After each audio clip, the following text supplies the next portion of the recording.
Okay, here's where I'm at. Been looking at the best way to get these two main lift cylinders out, and this is where I'm starting. I'm gonna have the trunk back like that. Basically, I started putting the top down and then stopped it before it got all the way down. I have it leaning forward right now. It's not latched. Reason I have it like this is if you can see the blue dots. Let me try to get a flashlight on it and zoom in.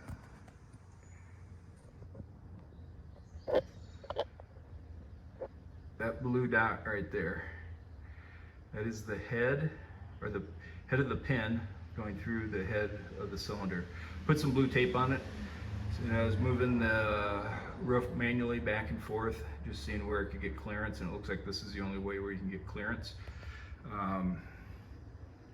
Here's the driver's side. That's the passenger side. Here's the driver's side. So there's the clip. The clip's on the outside, so there's easy access to that. I think I can take that clip off and then push that pin through, and then I'm going to manually push the roof up and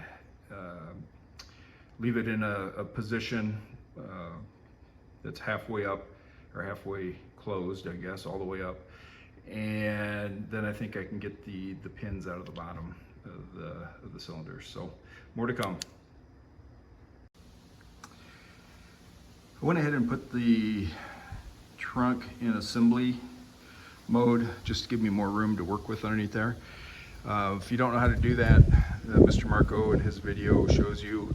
But basically, if you have your trunk all the way open, like mine was, so basically it's ready to accept the roof coming in, just take your key,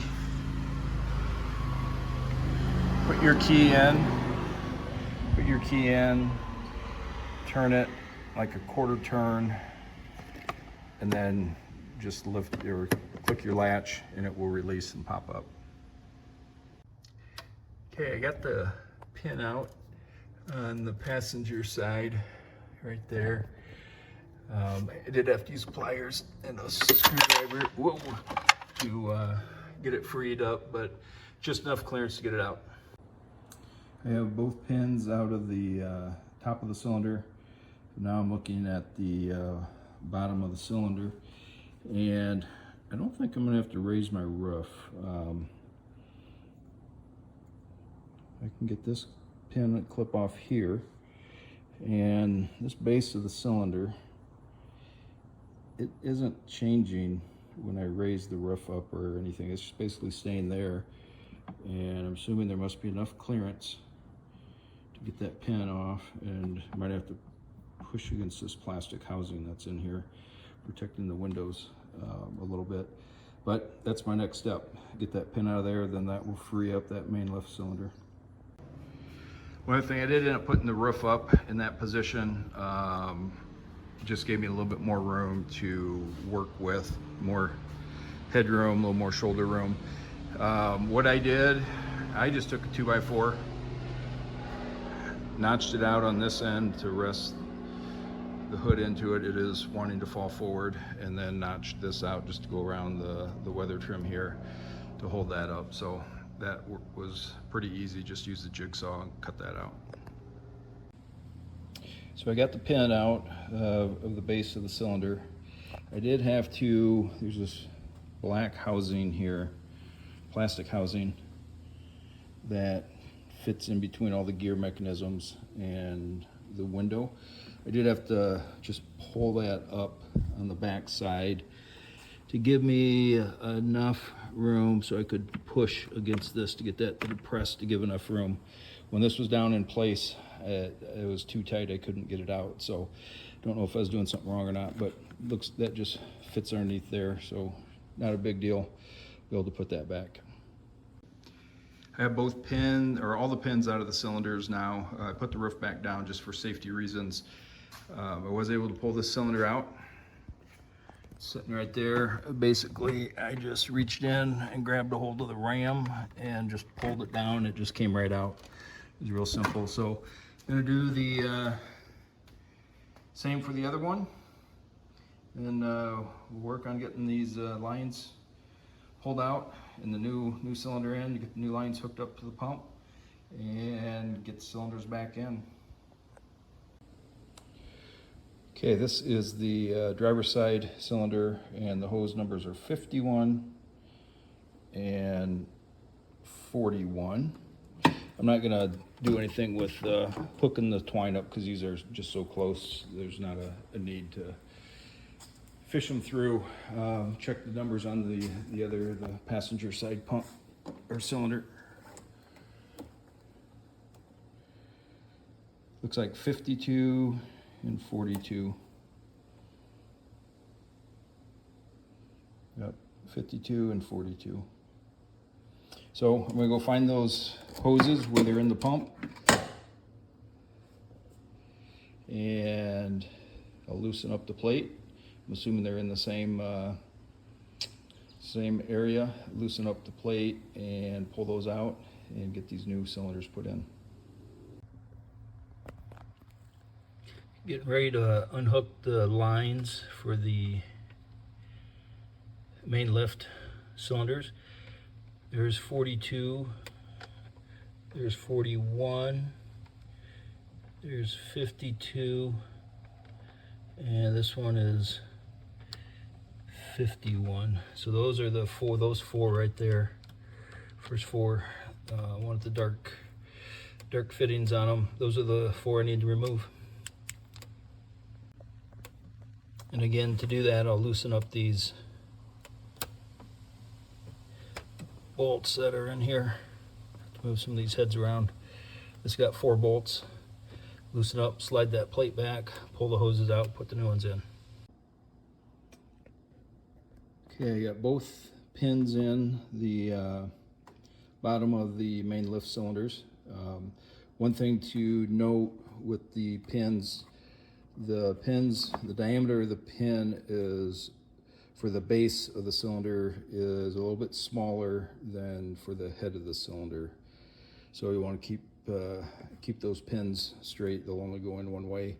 To get that pin in, I kind of had to come in at an angle, where's my finger, at an angle like this, get it into the hole, and then I was able to curve it around, and then I had to get a screwdriver behind it to get a little pressure, and basically pushed it in, and then it went through pretty easy. It wasn't a problem. So now I just got to get the head of the cylinder hooked up, and then I'll connect the lines to the pump. I have not done anything with the lines yet.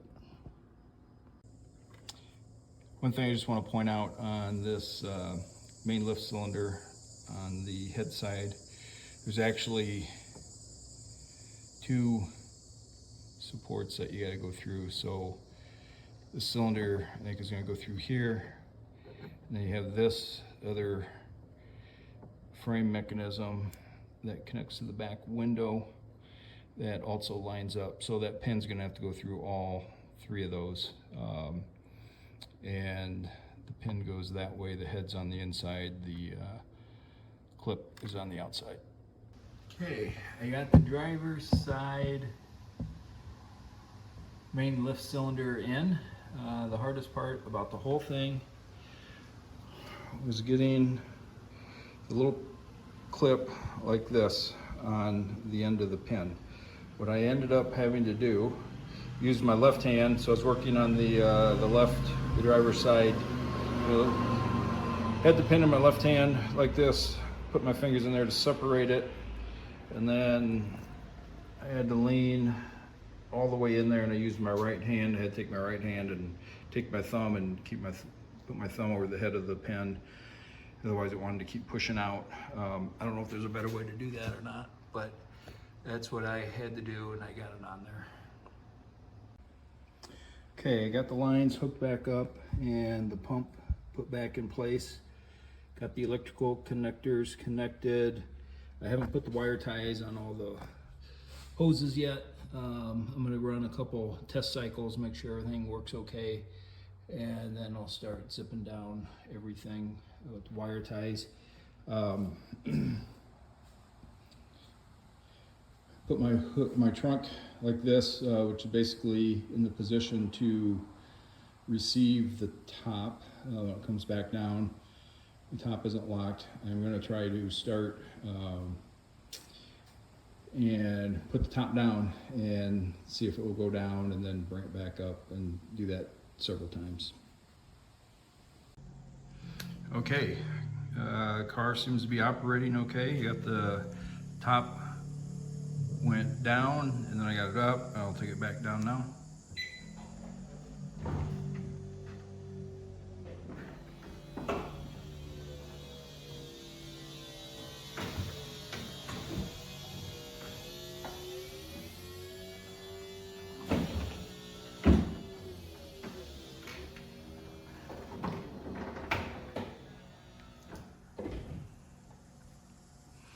And check the lift assist.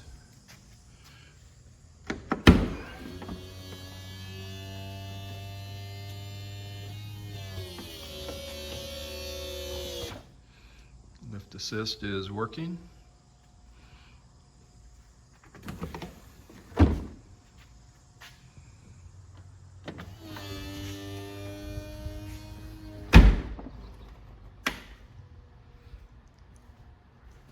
Now we'll put the top up.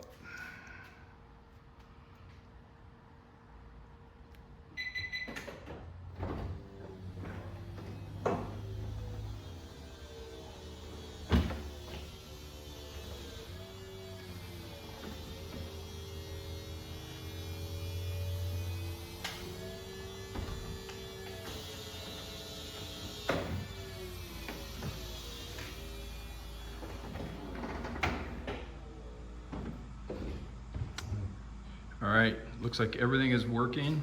All I have left to do now is to button the car up, get wire ties, zip ties, put on all the lines, get them tightened back down, get them in the right place, and then put back in all the paneling, which won't be a small task, but it shouldn't be too bad.